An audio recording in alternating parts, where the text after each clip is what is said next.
எல்லாருக்கும் நமஸ்காரம். இன்னைக்கு தசகம் 27ல 6லிருந்து 11 வரைக்கும் இருக்கக்கூடிய ஸ்லோகங்களோட விளக்கங்களும் ஸ்லோகங்களும் பார்க்க போறோம். 5 ஸ்லோகம் நம்ம முன்னாடி பார்த்தோம். அதாவது என்னன்னா, பெருமாள் விதைகளையும் மூலிகைகளையும் அந்த இதுல போட சொன்னார், அந்த கடல்ல போட சொன்னார் அப்படின்னு சொல்லி பார்த்தோம் இல்லையா. போட்டுட்டு அந்த கடலை கடைய தொடங்கினார்னு பார்த்தோம். இப்போ 6வது ஸ்லோகத்துல அப்போ பார்க்கடலோட உட்புறம் கலங்கிதான். அதாவது என்ன அப்படின்னாக்க, மந்திரமலையை என்ன எடுத்து மூழ்கி போயிடுத்து. மந்திரமலையை அவ கடைய ஆரம்பிக்கிறா. அப்ப பார்க்கடலோட உள்ள பக்கம் கலங்கி போச்சான். அப்ப என்ன ஆயிடுதுன்னா, அதனால அந்த சுழற்றப்பட்ட அந்த உள்புறம் கலங்கினதுனால மந்திரமலை என்ன ஆயிடுத்து, பெரிய சுமைனால கடலுக்குள்ள மூழ்கி போயிடுத்தான். அதை பார்த்து இப்ப இவ எல்லாரும் ரொம்ப கவலைப்பட்டுட்டா. ஐயோ என்னடா இது, நம்ம கடைய ஆரம்பிச்சோமே. பெருமாள் மந்திரமலையை கொடுத்து கடை அப்படின்னு சொன்னோன்னே இவளுக்கு ரொம்ப ஜாலியா போய் வேகமா கடைய ஆரம்பிச்சிட்டா. வேகமா கடைய ஆரம்பிச்சோன்னே அது கடலுக்குள்ள மூழ்கி போயிடுத்தான். இதை பார்த்துட்டு தேவர்கள் என்ன பண்றா, ரொம்ப கஷ்டப்படுறா. ஐயோ நம்ம ஏதோ தப்பு பண்ணிட்டோம் போல இருக்கு, இது உள்ள போயிடுத்தே அப்படின்னு சொல்லிட்டு அப்ப பெருமாள் கிட்ட திருப்பி வேண்டிக்கிறா. அப்ப பெருமாள் என்ன பண்றாருன்னா, நீயே அந்த இடத்துல அப்படின்னு சொல்றாரு. இந்த இடத்துல பெருமாள் நல்ல ஒரு ஹார்டான முதுகெலும்போட இருக்கக்கூடிய ஆமை, அந்த ஆமையோட வடிவத்தை எடுத்துட்டு அந்த இடத்துல நீ தேவர்களுக்கு சக்தி கொடுத்தாராம் பெருமாள். அந்த இடத்துல ஆமை உருவத்தை எடுத்துன்னு பெருமாள் அங்க சக்தி கொடுக்கிறார் அப்படிங்கிறது 6வது ஸ்லோகம். 7வது ஸ்லோகத்துல என்ன சொல்றான்னா, நீ எத்துண்ட உடம்பு அது எப்படி இருந்தது அப்படின்னாக்க, பெருமாள் ஆமை உருவம் எடுத்துன்னு வர்றாரு இல்லையா. அந்த உருவமானது எப்படி இருக்குன்னா, வஜ்ராயுதத்தை காட்டிலும் கூட ரொம்ப உறுதியான முதுகெலும்போட இருக்கக்கூடியதான். அந்த உடம்பு எப்படி இருக்குன்னா 8 லட்சம் யோஜனை தூரத்துக்கு அகன்று இருக்கு. ஏன்னா ஒரு கடலுங்கிறது எவ்வளவு பெருசு, அந்த அளவுக்கு ஆமை உருவம் எடுக்கணும் இல்லையா. மகா ஆமை உருவம் எடுத்தாதான் பெருமாளால அது பண்ண முடியும். அந்த மாதிரி 8 லட்சம் யோஜனை அளவுக்கு பெரிய உருவமா எடுத்துன்னு வர, அந்த மாதிரி இருக்கக்கூடிய உருவத்தோட கடலோட ஆழத்துக்கு போறார். அந்த ஆமை உருவம் எடுத்துட்டு கடலுக்குள்ள உள்ள போயிட்டே இருக்கார். ரொம்ப டீப்பா போய் அங்க உள்ள இருக்கக்கூடிய அந்த பெரிய மலை இருக்கு இல்லையா, உள்ள போச்சே ஒரு மலை, அத மேல கொண்டு வராராம். அதாவது தன்னோட முதுகு ஓட்டுக்கு மேல அந்த மந்திரமலையை நிறுத்தினபடி கடலுக்கு மேல அந்த மலையை கொண்டு வரார் பெருமாள் அப்படிங்கிறது 7வது ஸ்லோகம். இவாளெல்லாம் பண்ண சொன்னதும் பெருமாள் தான். நீங்க பண்ணுங்கோ, உங்களுக்கு எப்பயாவது ஹெல்ப் வந்தா வேணும்னா நான் பண்றேன் அப்படின்னு. அதே தான் நம்ம லைஃப்லயும் நம்மளுக்கு பெருமாள் நம்மள பண்ண சொல்றார். அப்போ நம்ம ஏதாவது நம்மளால முடியலைன்னா பெருமாளே கூட பண்ணி கொடுக்குறாருங்கிறது இந்த இடத்துல புரிஞ்சுக்கணும் நம்ம. அடுத்தது 8வது ஸ்லோகத்துல என்ன பண்றா அப்படின்னாக்க, அந்த பெரிய மலை அது மேல வருது இல்லையா. அப்போ அங்க இருக்கிறவா எல்லாரும் இப்ப என்ன பண்றான்னா, ரொம்ப ஆசையா இன்னும் ஃபாஸ்டா கடைய ஆரம்பிக்கிறாளாம் அந்த இடத்துல. அப்போ என்ன ஆகுறது, தேவர்கள், அசுரர்களுக்கு, அதுக்கப்புறம் வாசுகி, இவ எல்லாருக்குள்ளயும் நீயே புகுந்துண்டு அவளோட சோர்வு எல்லாத்தையும் தனிச்சு பெருமாளே அவக்குள்ள போய் சக்தி கொடுத்து அவள் அந்த வேலையை இன்னும் துரிதமாக பார்க்க வைக்கிறார் அப்படிங்கிறது 8வது ஸ்லோகம். 9வது ஸ்லோகம். இப்ப இவெல்லாம் என்ன பண்றா, இன்னும் வேகமா இது பண்ண ஆரம்பிச்சிடுறா. அந்த மலையை சுழற்ற ஆரம்பிக்கிறா இல்லையா. அப்ப அது என்ன ஆகுறதா, மேல வருது. ஏன்னா பெருமாள் உள்ள போயிருக்காரு இல்லையா, பெருமாள் உள்ள போய் தாங்கின்னு இருக்கார். அப்படி தாங்கின்னு இருக்கிற போது அந்த மலையானது மேல வருதான். அப்போ இப்போ ரொம்ப ஓவரா பண்ண ஆரம்பிச்சுட்டா இல்லையா, ஃபாஸ்டா பண்ணா அந்த மலை மேல வருது. அதுக்கும் பெருமாள் என்ன பண்றாருன்னா, அப்போ அந்த தாமரை மலர் மாதிரி இருக்கக்கூடிய அவரோட கையை அந்த மலை மேல வைக்கிறாராம். எதுக்குன்னா, ஒரே சீரா அந்த மலை இருக்கணும், ரொம்ப மேலேயும் கூடாது, ரொம்ப கீழையும் போயிடக்கூடாது. சோ அந்த பெருமாள் அந்த இடத்துல ரொம்ப கரெக்டா அந்த தாமரை மலர் மாதிரி இருக்கக்கூடிய தன்னோட திருக்கைகள் அங்க வச்சு மலையை ஒருநிலைப்படுத்துறார் அப்படின்னு சொல்றான்.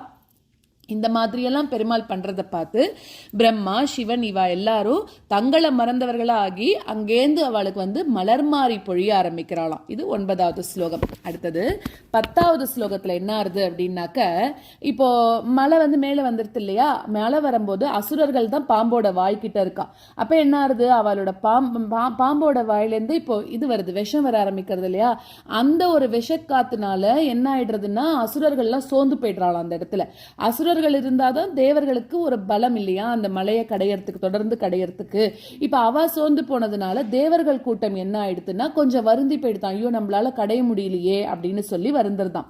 அப்ப என்ன ஆகிறது அப்படின்னாக்க, மேகங்கள்லாம் என்ன பண்றதுன்னா தேவர்கள் மேல மழை பொழிஞ்சு தைத்திய சங்கான், அதாவது அசுரர்கள் மேல மழைய பொழியல அப்படின்னு சொல்றா. வெறும தேவர்களுக்கு மட்டும் மழை பொழிஞ்சு அவளை கொஞ்சம் உற்சாகப்படுத்துற மாதிரி இருக்கு அப்படின்னு சொல்றா. அது 10வது ஸ்லோகம். 11வது ஸ்லோகத்துல இதே மாதிரி நிறைய கடைஞ்சுட்டே இருக்கா. ஆனா அங்க பயந்துட்டு திமிங்கிலங்கள் ஓடுறது, முதலைகள் ஓடுறது, மீன்கள் எல்லாம் ஓடுறது, இதெல்லாம் தான் நடக்கிறதே தவிர, ஆனா என்ன பர்பஸ்க்காக அவ எடுக்கிற அமிர்தம் வரணும், மகாலட்சுமி தாயார் வரணும், ஐராவதம் குதிரை வரணும், இந்த மாதிரி நிறைய வரணுமே, அதெல்லாம் ஆனா எதுவுமே வரலையாம். ஸோ அதுல எந்த விதமான சேஞ்சும் இல்லாம அது வெறுமை அந்த வேலை மட்டும் நடந்துட்டு இருக்கு. அப்போ பெருமாள் என்ன பண்றாருன்னா, தான் ஒருத்தனாகவே அந்த 2 கைகளாலையும் பாம்பு அரசனா இருக்கக்கூடிய அந்த வாசுகி பாம்பை இழுத்து பெருமாளே தன்னோட திருக்கைகளால கடைய ஆரம்பிச்சாராம். அப்ப அது இன்னும் கொஞ்சம் அந்த வேலை இன்னும் கொஞ்சம் ஃபாஸ்டா நடக்க ஆரம்பிச்சுதான். அப்படியெல்லாம் பண்ண குருவாயூருக்கு தலைவனா இருக்கக்கூடிய நீதான் என்ன நோய்கள்ல இருந்து காக்கணும் அப்படின்னு இந்த தசகத்தை பூர்த்தி பண்றார். அடுத்த தசகத்துல தான் அந்த அமிர்தம் வரது, மகாலட்சுமி தாயார் வரது, எல்லாம் வரது, எப்படி நடந்ததுங்கிறது அடுத்த தசகத்துல நம்ம பார்க்கலாம். இப்போ இதோட ஸ்லோகங்களை கத்துக்கலாம். क्षुब्धाद्रौ क्षुभितजलो दरे तदानीं दुग्धाब्दौ गुरुतर भारतो निमग्ने देवेषु व्यतीततमेषु तत्प्रियैषीः प्राणैषी कमठतनुं कठोर पृष्ठां क्षुब्धाद्रौ क्षुपितजलोदरे तदानीं दुग्धाब्दौ गुरुतर भारतो निमग्ने क्षुब्धाद्रौ क्षुभितजलोदरे तदानीं दुग्धाब्दौ गुरुतर भारतो निमग्ने देवेषु व्यतीततमेषु तत्प्रियैषीः प्राणैषी कमठतनुं कठोरभृष्टाम् देवेषु व्यतीततमेषु तत्प्रियैषीः प्राणैषीः कमठतनुं कठोरपृष्ठाम् क्षुब्धाद्रौ क्षुभितजलोदरे तदानीं दुग्धाब्दौ गुरुतर भारतो निमग्ने देवेषु व्यतीततमेषु तत्प्रियैषीः प्राणैषीः कमठतनुं कठोरपृष्ठाम् क्षुब्धाद्रौ क्षुभितजलोदरे तदानीं दुग्धाब्दौ गुरुतर भारतो निमग्ने देवेषु व्यतीततमेषु तत्प्रियैषीः प्राणैषीः कमठतनुं कठोरपृष्ठाम् वज्रातिस्थिरतर कर्परेण विष्णो विस्तारात् परिगत लक्षयोजनेन अम्बोदे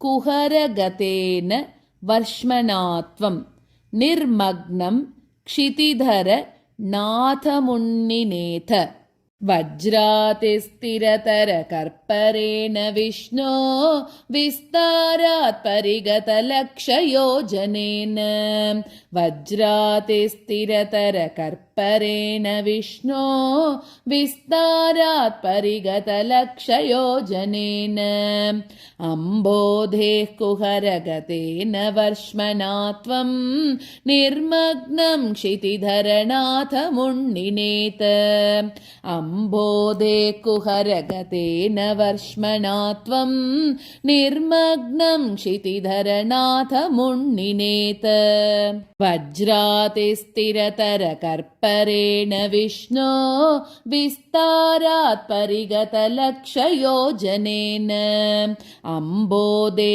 कुहरगतेन वर्ष्मणात्वं निर्मग्नं क्षितिधरनाथमुन्निनेथ वज्रातिस्थिरतर कर्परेण विष्णो विस्तारात् परिगत लक्षयोजनेन अम्बोदे कुहरगतेन वर्ष्मणात्वं निर्मग्नं क्षितिधरनाथमुन्निनेथ उन्मग्ने झटिति तदा दरादरेन्द्रे निर्मेतुर्दृढमिह सम्मदेन सर्वे आविश्य त्वितयगणेऽपि सर्पराजे वैवश्यं परिशमयन् नवीवृदस्तान् उन्मग्ने झटिति तदादरादरेन्द्रे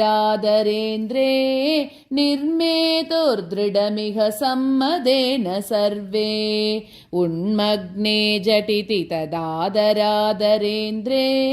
निर्मेतोर्दृढमिह सम्मदेन सर्वे आविश्यत्वितयगणेऽपि सर्पराजे वैवश्यं परिशमयन्न विवृधस्तान् आविश्यत्वितयगणेऽपि सर्पराजे वैवश्यं परिशमयन्न विवृधस्तान् उन्मग्ने झटिति तदादरादरेन्द्रे निर्मेतोर्दृढमिह सम्मदेन सर्वे आविश्यत्वितयगणेऽपि सर्पराजे वैवश्यं परिशमयन्न विवृधस्तान् उन्मग्ने झटिति तदादरादरेन्द्रे निर्मेतोर्दृढमिह सम्मदेन सर्वे आविश्यत्वितयगणेऽपि सर्पराजे